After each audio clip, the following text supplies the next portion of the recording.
Good evening to everyone present here with us today. This is Shreyan from IGCP, today's moderator. I would like to welcome all the viewers who have joined our platform for better exchange of knowledge that is going to be shared by our keynote speaker, Doctor, for today's session. With much pleasure and honor, I would like to welcome a very renowned Professor Dr. Prashant Prakash. Sir is MD Medicine, MD Pulmonary Medicine, MAMS, FICP, FIACM, Professor and HOD of Pulmonary and Critical Care Medicine at SN Medical College, Agra. Now, with the help of Sir and his wonderful insight, we will be taking a close look on today's topic, which is management of adverse effect of anti-tubercular chemotherapy. Now, without any further delay, let me welcome Sir at our forum and would like to hand over the session to him. Over to you, Sir. Thank you very much, ma'am. That was a very generous introduction. And today's World TB Day dedicated to eradicating tuberculosis. So I would, without much ado, go about with my presentation, which is management of adverse effects with anti-tuberculous chemotherapy. So we all know that drugs used for drug-sensitive TB management are INH, rifampicin, ethambutol, pyrazinamide, and streptomycin. And we are all well versed with this drugs used for MDR TB, which is Group A, leofloxacin or moxifloxacin, bedaquiline, linezolide. And Group B is clofazimine, cycloserine. Group C comprises of ethambutol, delamanide, pyrazinamide, imipenem and cilastatin, amikacin or streptomycin, ethionamide or prothionamide, and PAS. So my lecture would be divided into 3 or 4 groups. How? I'll proceed forward. So management of adverse effects with anti-tuberculous chemotherapy. Most TB patients on first-line drugs complete their treatment without any significant ADR. And however, a few patients do experience it. And trivial side effects, they just may lead to reduced compliance with treatment. Second-line drugs are the ones which are more problematic. So coming to the first line drugs, what are the common side effects? Isoniazid, we have the major ADRs are common ones are asymptomatic elevation of hepatic enzymes, hepatitis, cutaneous sensitivity, peripheral neuropathy, and sleepiness and lethargy. The uncommon ones, I would just skip. You can just read it through in the slide. Drug interactions of isoniazid, they can reduce, INH can reduce the metabolism of phenytoin and carbamazepine, and its absorption is impaired by antacids containing aluminum hydroxide. Rifampicin, the common side effects are, of course, we all know orange discoloration of urine, sweat, tears, and contact lenses, hepatitis, GI reactions, febrile reactions, flu syndrome, cutaneous hypersensitivity, and thrombocytopenia.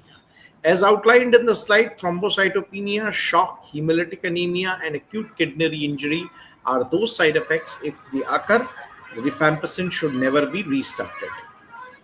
Rifampicin strongly induces most cytochrome P450 isoforms, and this is of particular importance in women taking oral contraceptives, and it also affects the metabolism of steroids, anticonvulsants, anticoagulants, OHAs, protease inhibitors, NNRTIs, theophylline, etc. Then ethambutol, of course, our common side effects are retrobulbar neuritis, cutaneous reaction, dose accumulation, and renal failure. The uncommon ones are as outlined. Ethambutol, again, aluminum hydroxide containing antacids, reduce its absorption, and it is also known to interfere with the development of immune response following BCG vaccine.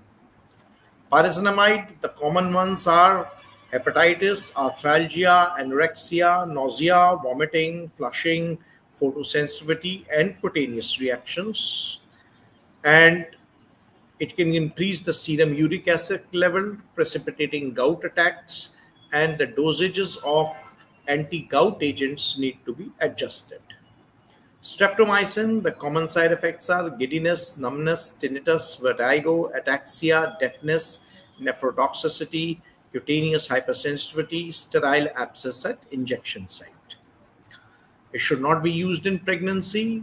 Known hypersensitivity reactions occur, and it should not be used in myasthenia gravis. Now, coming to the management of ADRs, well, first of all, the dose of drugs should be checked. All other causes of symptoms should be excluded. The seriousness of adverse effects should be estimated. And drugs may need to be stopped and should eventually be reintroduced gradually when the symptoms disappear. So, first and foremost, management of GI symptoms, the most common nausea, vomiting, poor appetite, abdominal pain, usually occurs in the first few weeks of therapy and can be caused by all anti-tubercular drugs. Management, reassurance, give drugs with less water or embedded in bananas, give over longer period of time, example 20 minutes, give with small amount of food. If all above fails, give antiemetic like domperidone or PPI such as omeprazole, and if symptoms persist, rule out hepatotoxicity. Management of cutaneous hypersensitivity, the onset of rashes typically within the first 2 months of TB treatment can be caused by all ATT drugs. They range from a reaction of mobiliform or maculopapular skin eruptions to the even severe worms such as Steven Johnson's, toxic epidermal necrolysis, and DRESS. Mobiliform or maculopapular skin reactions are the most common types of skin reactions that occur with TB drugs, accounting for 95% of cases. And other less common reactions include fixed drug reactions, lichenoid drug eruption, and cutaneous vasculitis. Right? So, management of cutaneous hypersensitivity,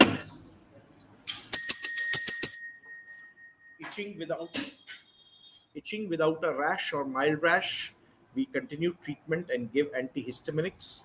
Flushing reactions to rifampicin or pyrazinamide is usually mild and resolve with time. And uh, petechial rash, rifampicin hypersensitivity is suspected. Platelet count needs to be done, and stop rifampicin and never restart if there is thrombocytopenia. Erythematous rash involving more than 10% body surface area with fever and mucous membrane, stop ATT, rule out anaphylaxis reactions, rule out Steven Johnson syndrome. Oral prednisolone 40 to 60 milligram daily can be given. And when the reaction subsides, reintroduce drugs one by one in this order: INH, rifampicin, pyrazinamide, and ethambutol. So this is a chart of reintroduction of ATT. You first introduce isoniazid, low dose, then then full dose, then rifampicin INH, low dose, then full dose. Then you introduce pyrazinamide, low dose, then full dose, and then you introduce ethambutol, low dose, and then full dose. Right? Drug rash with eosinophilia and systemic symptoms. These are severe idiosyncratic multisystemic reactions characterized by clinical triad of fever, rash, and internal organ involvement. Won't go into the detail for this. DRESS syndrome, again, not going into the detail of this, right? Management of peripheral neuropathy, that's the third most important thing which is there. So it's characterized by paresthesia, pricking pain, burning sensation in feet and hands, more likely to occur in slow acetylidators and patients with malnutrition, alcoholism, diabetes, AIDS, chronic liver disease, elderly, and pregnant female. It can be prevented by simple vitamin B6, 10 milligram per day, and in established cases, we will have to treat by 50 to 75 milligram per day of pyridoxine. Patients not responding to pyridoxine will require treatment with amitriptyline. Management of arthralgia, another fourth most common point. You first give NSAIDs, gouty arthritis. You have to treat with aspiration, NSAIDs, colchicine.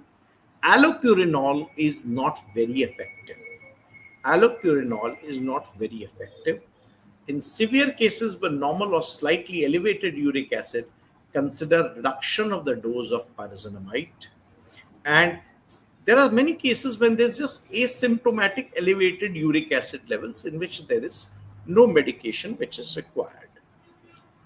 Impaired vision, very important side effect, mainly due to retrobulbar neuritis caused by ethambutol, results in loss of visual acuity, red-green color blindness, blurring central scotomas, and peripheral field effects.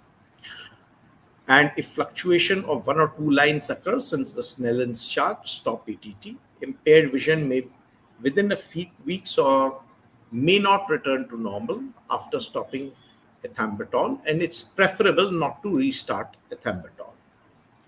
Ototoxicity presents with ringing in the ears, loss of hearing, dizziness, and loss of balance, usually due to streptomycin, and toxicity increases with dose of drug and age. And as hearing loss is usually not reversible, do not restart streptomycin. And finally, DILI or ATT induced liver injury, common and unrecognized cause of liver damage in treatment of tuberculosis, frequent and severe with isoniazid, rifampicin, pyrazinamide, rarely with ethionamide, prothionamide, fluoroquinolones, PAS, ethambutol, cycloserine. Definition, we are practically all know that SGOT, SGPT more than or equal to 5 times normal in asymptomatic patients and more than 3 times in symptomatic patients. And the third criteria is any rise in total bilirubin.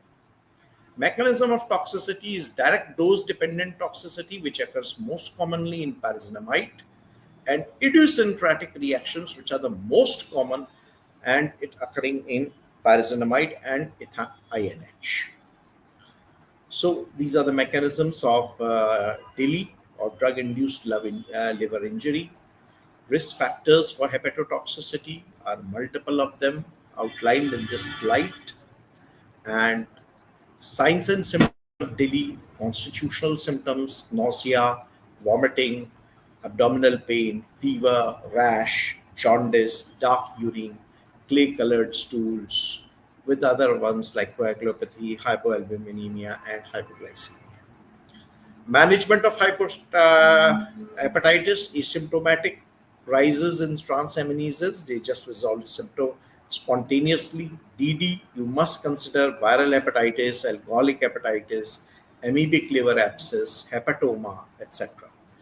Drug-induced hepatotoxicity, all hepatotoxic drugs should be stopped, and non-hepatotoxic drugs like streptomycin, ethambutol, and fluoroquinolone, they should be started. Do not restart treatment till symptoms resolve and liver enzymes they return to baseline levels. If liver enzymes cannot be performed, wait for 2 weeks after jaundice has disappeared. Restart treatment with one drug at a time, starting with rifampicin, INH, and pyrazinamide. If you still cannot do it, continue with streptomycin, ethambutol, and fluoroquinolones. This is the flow diagram. Other drug reactions, INH causes CNS toxicity, which is less common, may respond to pyridoxine. Ethambutol accumulates in renal failure. Per se, it is not nephrotoxic, and the dose should be reduced to half if creatinine clearance is less than 10 ml per minute. Fluoroquinolones, moxifloxacin is more toxic than levofloxacin. Fluoroquinolones, VASE, otherwise have the lowest incidence of ADR amongst all second-line drugs. And most of these ADR are not serious and are pretty manageable. The common side effects include cardiovascular like QTc prolongation, hepatotoxicity, GI, CNS, phototoxicity, photosensitivity. They're all pretty rare in fluoroquinolones. They're very, very safe drugs. Moxifloxacin is likely to cause more cardiotoxicity than levofloxacin. Moxifloxacin but does not require dose adjustment on renal failure. However, in renal failure, levofloxacin clearance is reduced by approximately 75%, due to which dose adjustments are required in patients with impaired renal function. Then let's come to bedaquiline. Bedaquiline is a very promising drug. The common ADRs seen with bedaquiline are cardiovascular, including QTc prolongation, hepatotoxicity, CNS toxicity, musculoskeletal, including tendinitis, delamanite. Again, most frequent observed ADR are mainly nausea, vomiting, and dizziness. It is metabolized by CYP3A. So, concomitant administration of strong CYP3A inducers such as rifampicin and carbamazepine and inhibitors like ritonavir and ketoconazole, they have to be taken with a pinch of salt. What's more important is delamanide is to be used with other QTC prolonging drugs like bedaquiline, clofazimine, moxifloxacin, and in these cases, whenever this happens, then frequent monitoring of ECG may be required. Okay. So, linezolid, again, a very common class A drug. Most common side effects peripheral neuropathy, anemia, thrombocytopenia, optic neuritis, and other GIT side effects. Clofazimine produces that typical orange man syndrome, orange to brownish skin pigmentation in 75 to 100% of patients with discoloration of most bodily fluids and secretions. This discoloration is reversible but it takes months to years to disappear. QTC prolongation is another ADR, and cycloserine side effects, psychiatric symptoms, GI, peripheral neuropathy, rash. Carbapenems side effects include GI symptoms, local injection, site irritation, pruritus, aminoglycosides, ototoxicity, nephrotoxicity, and electrolyte imbalances. Ethionamide, prothionamide, the common ones include GI side effects and hepatotoxicity, endocrine side effects such as gynecomastia, hair loss, acne, impotence, menstrual irregularity, reversible hypothyroidism, and neurotoxicity. Side effects of ethionamide may be exaggerated in patients taking cycloserine, and the frequent ADRs with prothionamide are less as compared to ethionamide, and it is equally efficacious. So, prothionamide is in many cases it's more preferred than ethionamide. Past, we have GI distress, reversible hypothyroidism, hepatotoxicity, and coagulopathy. QT prolongation. Now, coming to the side effects of basically second line drugs. QT prolongation. The main culprits are bedaquiline, delamanide, fluoroquinolone, and clofazimine. And ECG monitoring prior to initiation and during DRTB therapy is only required with the use of bedaquiline, delamanide, or when two drugs are known to prolong QTC and are combined in the same regimen, such as moxifloxacin and clofazimine. So these are the two cases where you have to have rigid ECG monitoring. This is a table and chart about the rigid ECG monitoring. Rash, allergic reactions, anaphylaxis can be caused by practically any agent. And once rash resolves, you must reintroduce remaining drugs. The probable way of order of reintroduction should be first isoniazid, second rifampicin, next pyrazinamide, next ethionamide, next cycloserine, then ethambutol, then PAS, and then fluoroquinolones.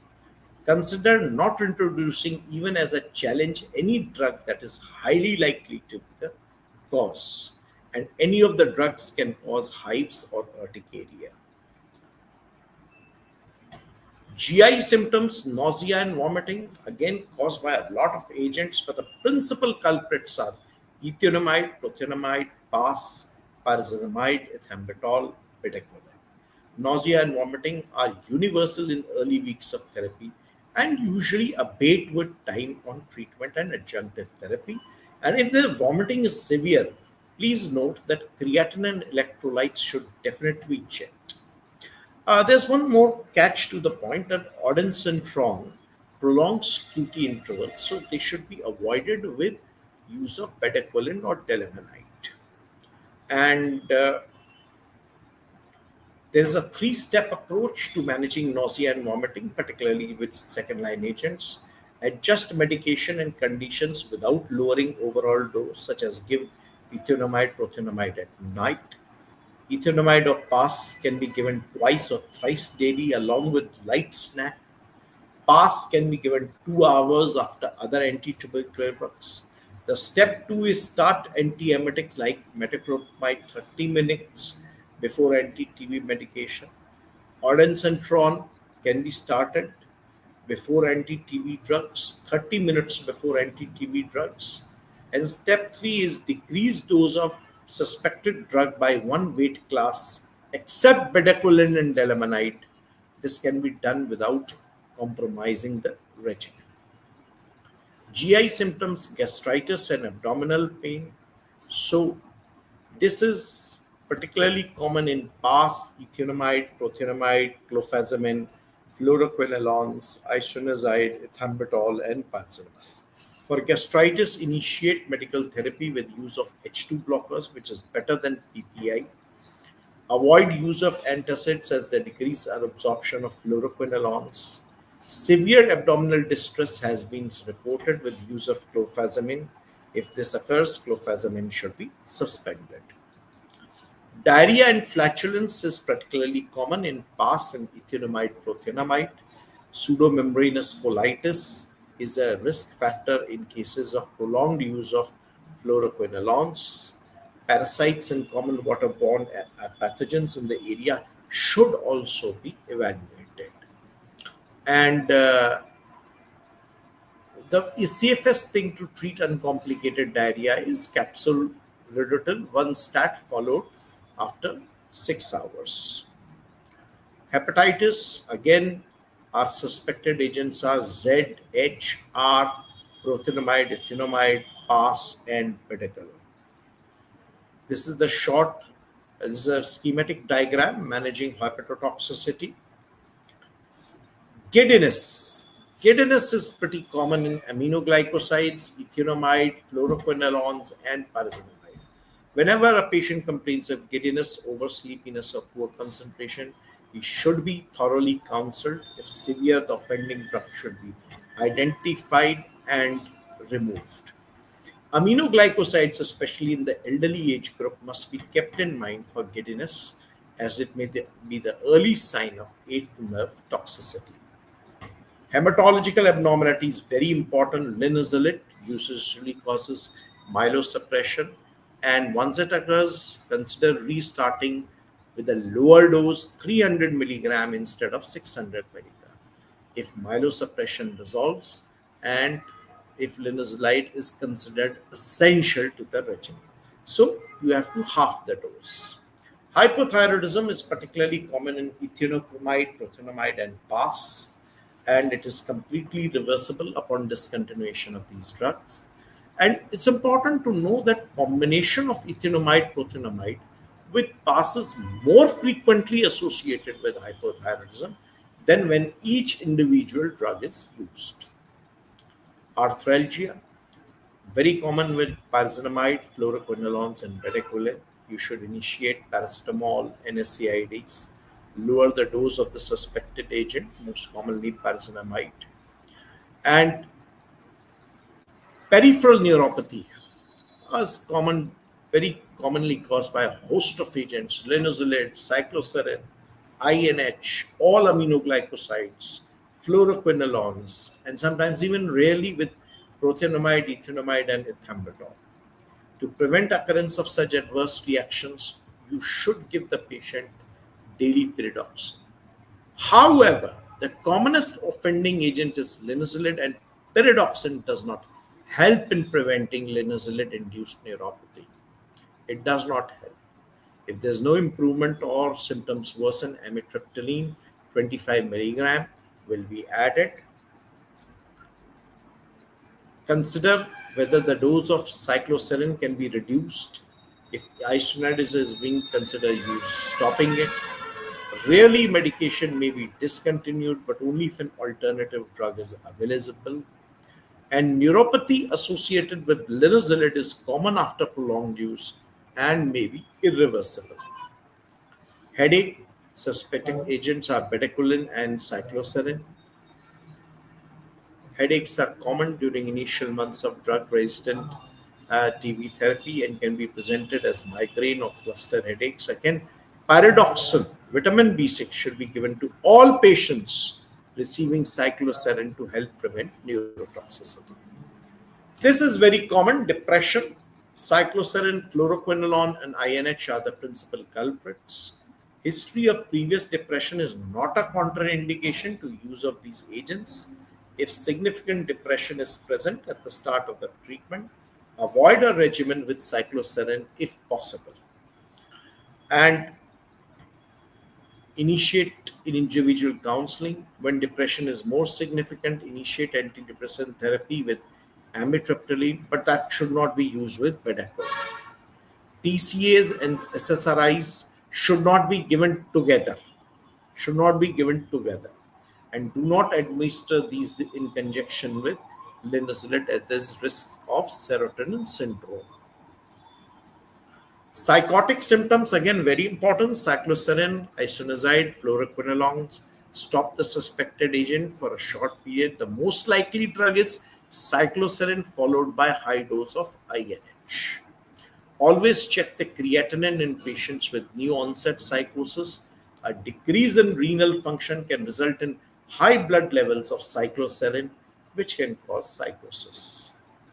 If moderate to severe symptoms persist, initiate haloperidol, hospitalize the patient in a patient with psychiatric expertise, lower the dose of the suspected agent or discontinue.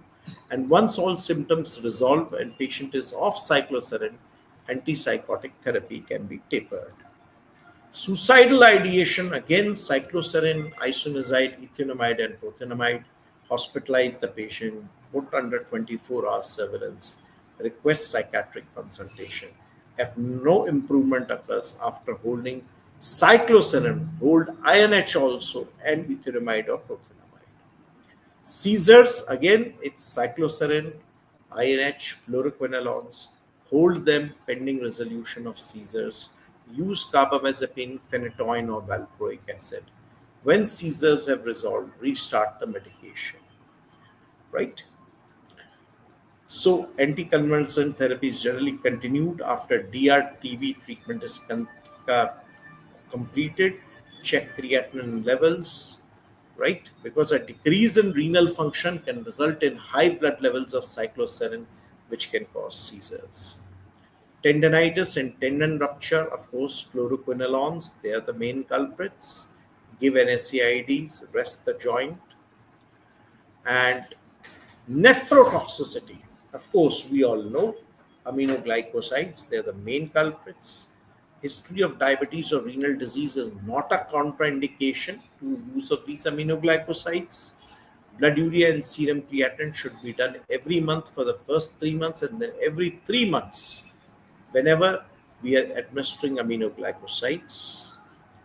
And close monitoring of creatinine is required, adequate hydration is required. If creatinine clearance is less than 90 ml per minute, we should decrease kanamycin to 2 to 3 times weekly at 12 to 15 milligram per kg, and ethambutol and pyrazinamide also to be given 3 times weekly. Stop the injectable drug and replace with linezolid, ethambutol, and pyrazinamide 3 times weekly if creatinine clearance is less than 60 ml. Renal impairment sometimes may be permanent. Vestibular toxicity, again, it is all the aminoglycosides, cycloserine, fluoroquinolones, INH, ethambutol, ethinomide, linezolid. So this is very important. And if early symptoms of vestibular toxicity appear, change dosing of the injectable agent to twice or thrice a week. Also consider using capromycin if an aminoglycoside has been the prior injectable in the regimen. And hearing loss, again, it is aminoglycosides which are the principal culprits. Hearing loss is almost always permanent. So this is to be remembered. This is management of hearing loss during course of treatment. Hearing loss. Optic neuritis, again, very important. Ethambutol, linezolid, ethynamide, prothionamide, clofazimine, rifabutin, INH, streptomycin. But the most common ones are ethambutol and linezolid. Electrolyte disturbances, again, fairly common with basically aminoglycosides. You should evaluate potassium levels, check for magnesium and calcium levels. Dysglycemia and hyperglycemia, pretty common with gatifloxacin and ethynamide prothionamide. Gatifloxacin is now almost no longer used as an anti-tubercular drug. Other side effects, lactic acidosis with linezolid, stop the drug, alopecia, metallic taste, gynecomastia, superficial fungal infections and thrush, etc., etc. Thank you. I would like to complete my presentation. I hope I have stuck to the time limit and I'm open for questions.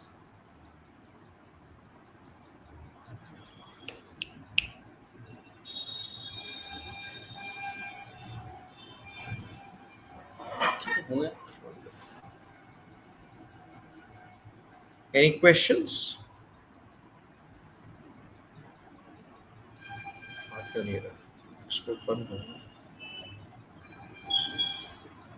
Yes, am I audible to you now? Absolutely, ma'am. Absolutely. Yes, sir. We do have some question. It's been it's a wonderful presentation from your end. So, So, sir, thank the you. first question is what baseline and follow-up investigation should be performed to monitor anti-TB drug toxicity? What baseline investigations? Yeah. So, baseline investigations, first of all, we have to be very clear about, first of all, is it a first line regimen or is it a second line regimen? If you are talking about exactly what are the, if you want to give a battery of investigations, I think most important is a baseline CBC, a baseline general blood picture, a baseline liver function tests, and a baseline of kidney function tests.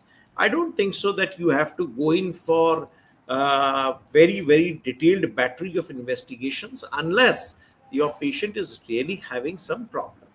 I think this is just enough CBC, GBP, LFTs, and KFTs. Nothing more required. Next up, sir, how do we differentiate TB drugs hepatotoxicity from other causes of liver dysfunction in a TB patient? Yeah. Now that's a very valid question. So before we incriminate any anti-tubercular drugs for being hepatotoxic, a thorough investigation is required for viral hepatitis, any hepatitis due to any other drug, alcoholic hepatitis, liver cirrhosis. A thorough evaluation should be done before presuming that any ATT is responsible for DILI or drug induced liver injury. That is of foremost importance because all the primary drugs which are causing hepatotoxicity, they are very important for the regimen, whether it is H, R, Z, or in the second line, ethynamide, prothionamide, and bedaquiline, and uh, PAS. So all of these drugs are pretty important for the regimen, and before we incriminate them, a thorough investigation is required.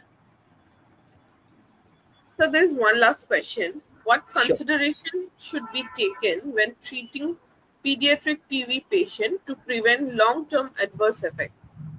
Yeah, one of the first precautions which we should take is that we should avoid using ethambutol, especially in small children,